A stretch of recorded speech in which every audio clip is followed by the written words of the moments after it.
Bonjour à toutes et à tous. Alors, je fais cette petite vidéo en fait pour vous montrer un peu l'équipement que je vais prendre avec moi en Tanzanie et pour le trek du Kilimandjaro, donc tout ce qui est matériel photo, vidéo. Je me suis dit que c'était assez cool de vous montrer ça tranquillement chez moi dans mon bureau.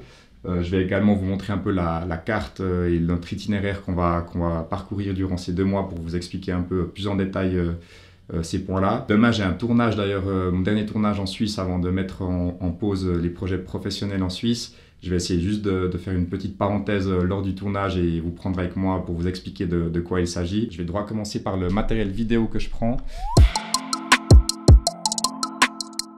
En termes de caméra principale, donc j'emmène avec moi la FX6, la caméra principale pour filmer. Je vais pas la prendre avec moi au Kilimandjaro, j'aurai le boîtier avec lequel je suis en train de filmer maintenant, mais ça je vais vous montrer après. Donc, putain. Le drame a failli se passer. Là, je vais vous parler des optiques que je prends avec moi. 200-600 mm, donc pour la faune, permet d'aller chercher loin des sujets et des éléments. Le 70-200 mm 2.8 de chez Sony. J'aurai le 50 mm, c'est un peu la vision humaine en termes d'objectif. Un autre 50 mm vintage, moins de netteté, moins de piqué, mais qui donne des choses très douces, des contrastes très doux. Ensuite, j'ai le 24-70 avec lequel je suis en train de filmer. Le kit micro-cravate, donc il a 2 micros qui peuvent s'attacher ici ou avec un micro-cravate. Je vais avoir une voix vraiment plus clean qu'avec un micro directionnel comme ça. Un chat-mort pour protéger les micros du vent, donc celui-là. Filtre MIS, filtre ND, des bagues d'adaptation, carte mémoire, bien sûr existentielle. 2 petites apputures comme ça qu'on peut placer sur un pied, qu'on peut mettre sur un mur et autres. Ça, c'est des batteries qu'on appelle V-mount, donc c'est des batteries pour la FX6 et très pratique également car je peux charger en fait mon téléphone, mon micro et autres, ainsi que 7 autres batteries pour mon Sony A7R5. Et qui dit batterie dit chargeur, donc j'ai au moins 4 ou 5 chargeurs, 3 disques durs, 3 voire 4, je vais encore voir, de 2 Tera chacun. J'ai évidemment un ordi portable, une lampe frontale pour les nuits là-bas. On va pas dormir dans les loges qui sont extrêmement chères en Tanzanie. On va, chaque fois qu'on sera dans des parcs nationaux, on va camper. Ça va être hyper cool parce qu'on sera vraiment genre dans la nature, dans les parcs. Je vais vous montrer en fait la caméra avec laquelle je suis en train de filmer maintenant. Donc c'est celui-là, un Sony A7R5. C'est celui-là que je vais emmener avec moi lors du trek du Kilimandjaro. Sur l'objectif premier, c'est d'arriver en haut, car ça va être très dur physiquement, et je pense que quand physiquement on est mal dû à l'altitude et autres, ça devient de plus en plus dur de filmer, surtout se filmer soi-même. Maintenant, je pense que ça peut être cool de vous montrer un peu l'itinéraire et parler un peu du Kilimandjaro, du trek. Alors voici la carte de la Tanzanie et en bleu c'est notre itinéraire pour 2 mois. Donc moi je vais atterrir à Arusha, c'est une ville au nord-est de la Tanzanie pour directement commencer l'ascension du Kilimandjaro, donc 2 jours après mon arrivée. Ça va prendre 1 semaine. Après cela on va se rendre dans un premier parc qui s'appelle Tarangire, qui est notamment connu pour ses populations d'éléphants. Ensuite on va tirer dans le nord-ouest du pays jusqu'au lac Victoria. Donc, durant cette traversée, on va passer par le parc de Ngorongoro, qui est un parc connu pour son ancien cratère de volcan. Après cela, on va tirer sur le parc de Serengeti, qui est connu pour ses grandes migrations. Donc après le parc Serengeti, on va se rendre au lac Victoria, qui est tout au nord-ouest de la Tanzanie.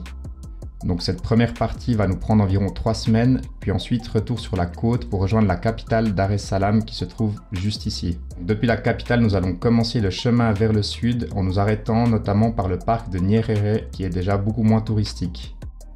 Notre descente vers le sud s'arrêtera dans la ville de Tunduru à la frontière avec le Mozambique qui est une région beaucoup moins fréquentée et plus reculée. Après cette traversée de la Tanzanie sur 2 mois, nous passerons notre dernière semaine sur l'île de Mafia Island qui se trouve sur la côte de la Tanzanie. C'est une île notamment connue pour ses requins-baleines et son parc marin protégé.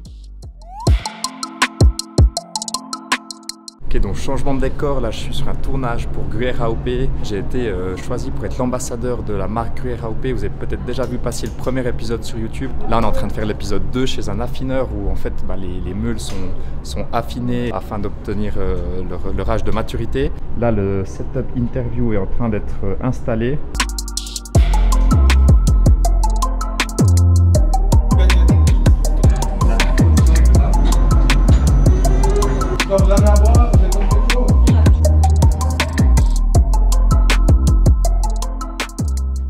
cette vidéo, on va un peu regarder le trek du Kilimandjaro ensemble et comment se dérouleront ces 7 jours. C'est une expédition en fait que je vais faire seul, accompagné de ces 6 personnes, dont des porteurs, un cuisinier, un guide, Raymond, que je vais rencontrer à mon arrivée en Tanzanie. Un peu une map du Kilimandjaro. En orange ici, l'itinéraire qu'on va prendre. Le jour 1, on a environ pour 5 à 7 heures de marche, 1200 mètres de dénivelé pour arriver à un premier camp qui se trouve à 3000 mètres. Pour ensuite, jour 2, s'attaquer à 800 mètres de dénivelé. Et là, on va dormir cette fois-ci à 3800 mètres d'altitude. Jour 3, c'est là où vraiment commence l'acclimatation. On va monter à 4600 mètres, donc on passe de 3008 à 4006 pour ensuite redescendre à l'altitude où on était le jour d'avant, ce qui va nous prendre 6 à 8 heures. En jour 4, on refait un peu le même procédé. Donc on monte de 300 mètres et on redescend de 200 mètres, ce qui nous fait dormir de nouveau à 3900. Donc le jour 4, il est un peu plus calme, 4 à 5 heures de marche. Jour 5, on monte uniquement, on ne va pas redescendre, donc on monte de 600 mètres, rester ici une nuit dans un camp, nuit à 4600 mètres. Et ensuite, en jour 6, la grosse journée, c'est le jour de la tentative du sommet. Donc en jour 6, on va partir très tôt pour en fait tenter d'atteindre le sommet pour le lever du soleil. 11 à 14 heures de marche. Et là, on va tenter d'atteindre le sommet à 5895 mètres précisément. Ça s'annonce clairement la journée la plus dure. On ne peut pas savoir en fait comment notre corps, notre organisme va réagir à l'altitude. Ils annoncent environ des températures de moins 15 degrés. Après avoir atteint le sommet, si c'est le cas, on va commencer déjà de descendre à 3000 mètres. Et là, on va dormir encore une dernière nuit pour ensuite terminer la descente en jour 7. Voilà pour cette vidéo et les préparatifs. J'espère qu'elle vous a plu. Il me tenait à cœur de vous montrer un peu tout ça et de vous montrer l'équipement que je prends avec de manière assez simple comme ça chez moi. N'oubliez pas à vous abonner à mon compte Instagram, à ma chaîne YouTube, car je vais être de plus en plus actif sur YouTube, du moins essayer aussi depuis là-bas. Donc des choses que je ne vais pas poster sur Instagram. Donc vraiment, n'hésitez pas à rejoindre ma chaîne YouTube Quentin Boudja, ainsi que le compte Instagram de Tanzania Trail, car ils vont aussi poster en live du contenu de notre voyage et notre collaboration. Donc ça va être vraiment très sympa à suivre depuis la Tanzanie. Donc n'hésitez pas à vous abonner à leur page également. Et nous, on se revoit très bientôt. Ciao, ciao!